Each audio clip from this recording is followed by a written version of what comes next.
حضرت سیدنا حاتم اصم علیہ رحمہ بلخ میں ایک جگہ پر وعظ فرما رہے تھے۔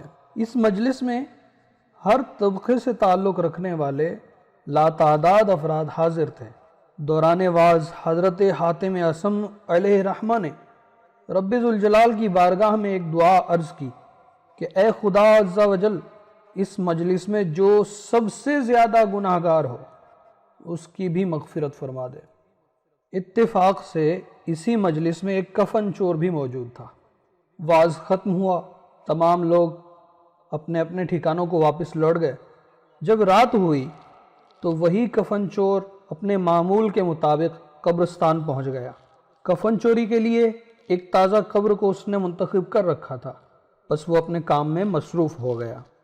قبر کھودتے کھودتے جب وہ مردے کے قریب پہنچا، اس نے جیسے ہی سل ہٹائی تو قبر میں سے آواز آئی کہ آج ہی تو حاتم کی دعا کے صدقے میں تیری مغفرت ہوئی تھی، اور آج ہی تو پھر ارتکاب معصیت یعنی گناہ کے ارتکاب کی نیت سے آ پہنچا۔